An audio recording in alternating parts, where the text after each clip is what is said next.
సిద్దిపేట జిల్లా గజ్వేల్లో సన్ఫ్లవర్ రైతులు ఆవేదన చెందుతున్నారు. 2 నెలలుగా మార్కెట్ యార్డులో సన్ఫ్లవర్ పంట కొండం లేదని సన్ఫ్లవర్ రైతులు వాపోతున్నారు. తామే అధికారుల చుట్టూ కాలరిగేలా తిరుగుతున్న పంటను కొండం లేదని వాపోతున్నారు.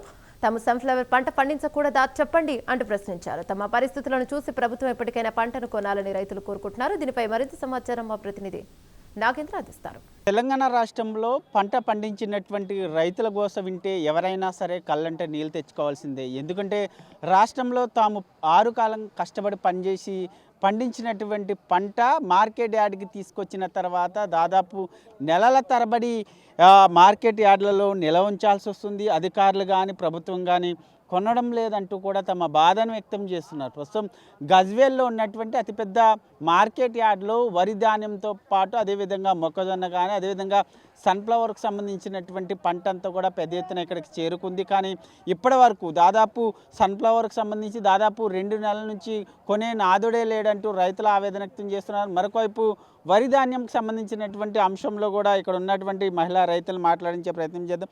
అమ్మ, మీరు ఎంతకాలమైంది వరి పంటను తీసుకొచ్చి ఎక్కడి నుంచి? 15 రోజులు అవుతుంది సార్.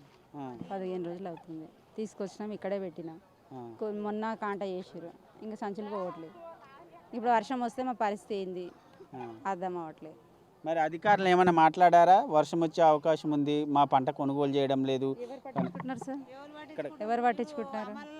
ఇప్పుడు నిన్న ఒక మేడం వచ్చింది, ఆ మేడం వచ్చి చెప్తే ఆగో అది వెళ్తుంది, ఇప్పుడు సన్ఫ్లవర్ వెళ్తుంది, దీంట్లోకి దాన్ని షిఫ్ట్ చేస్తామని చూస్తున్నారు అంతే. ఓకే, ఎన్ని రోజులైంది ఇక్కడికి వచ్చి మీరు పంట తీసుకొచ్చి? మేము తీసుకొచ్చి 15 రోజులు అవుతుంది. 15 రోజులు అయింది. మొత్తం ఎన్ని ఎకరాల్లో పండించారు? ఎంత పంట ఉంది? 5 ఎకరాల్లో. 5 ఎకరాల్లో పంట తీసుకొచ్చారు. 5 ఎకరాల పంట ఇప్పుడు 3-4 లక్షల పంట. ఇప్పుడు వర్షం పడితే ఖరాబ్ అవుతుంది. 3-4 లక్షల రూపాయల పంట. మరి ఇప్పుడు బీజేపీ వాళ్ళు వస్తున్నారు, వచ్చి ఇప్పుడు విజిట్ చేశారు కదా, ఏం చేసేది లేదు. వాళ్ళు వచ్చి ఇదే ఫోటోలు తీసుకోవడం, చూసుకోవడం, చెప్పడం తప్ప తీసుకెళ్తలేరు, పంపిస్తలేరు. మరి వాళ్ళు వస్తున్నారని తెలిసి అధికారులు ఏమన్నా వచ్చారు ఇక్కడికి? నిన్న ఒక ఆవిడ వచ్చింది, నిన్న మేడం అనేటం ఒక ఆమె వచ్చింది. ఆ మేడం వచ్చి చెప్తే ఇప్పుడు అవి వెళ్తున్నాయి, ఇవి లారీలు అవుతున్నాయి.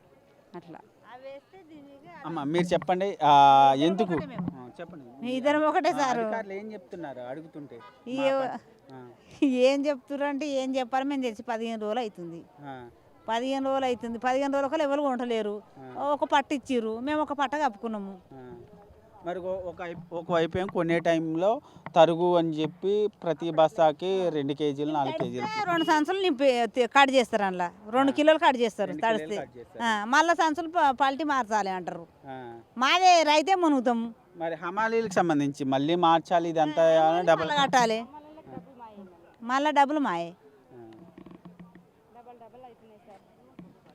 ఇది మొత్తానికి చూసుకుంటే ఇక్కడ ఉన్నటువంటి పంటకు సంబంధించినటువంటి అంశంలో రైతులంతా కూడా తమ ఆవేదన వ్యక్తం చేస్తున్నటువంటి పరిస్థితి ఉంది. ఇప్పటికే మనం చూస్తున్నటువంటి వరి ధాన్యాన్ని తీసుకొచ్చి ఇప్పటికే 15 రోజులు అవుతుంది. ఇప్పటివరకు కూడా ఈ ధాన్యాన్ని కొనుగోలు చేసేటటువంటి ప్రయత్నం చేయడం లేదు. మరొకవైపు ఇక్కడ ఉన్నటువంటి ఇంకా వరి ధాన్యానికి సంబంధించినటువంటి కుప్పల్లో దాదాపు నెలల తరబడి ఇక్కడే ఉన్నాయి, కొనుగోలు చేయడం లేదు. గన్నీ బ్యాగులు లేవు. అదేవిధంగా పట్టినటువంటి గన్నీ బ్యాగులతో పట్టినటువంటి వరి ధాన్యాన్ని తరలించేందుకు లారీలు లేవంటూ కూడా రైతులంతా తమ ఆవేదన వ్యక్తం చేస్తున్నటువంటి పరిస్థితి. ముఖ్యంగా ఇప్పటికైనా, ఎందుకంటే ఒకవైపు తెలంగాణ రాష్ట్రంలో గత 2-3 రోజులుగా చిరుజల్లులతో కూడుకున్నటువంటి వర్షాలు పడుతున్నటువంటి తరుణంలో వరి ధాన్యం అంతా కూడా తడిసిపోతుంది అనేటటువంటి భయోందోళనలో ప్రధానంగా రైతులు ఉన్నారు. ఇప్పటికైనా ప్రభుత్వం వెంటనే చలించి ఇక్కడ ఉన్నటువంటి రైతులు కాదు, రాష్ట్ర వ్యాప్తంగా ఉన్నటువంటి రైతులు పండించినటువంటి పంటని వెంటనే కొనాలంటూ కూడా వారంతా కూడా ఆవేదనతో డిమాండ్ చేస్తున్నటువంటి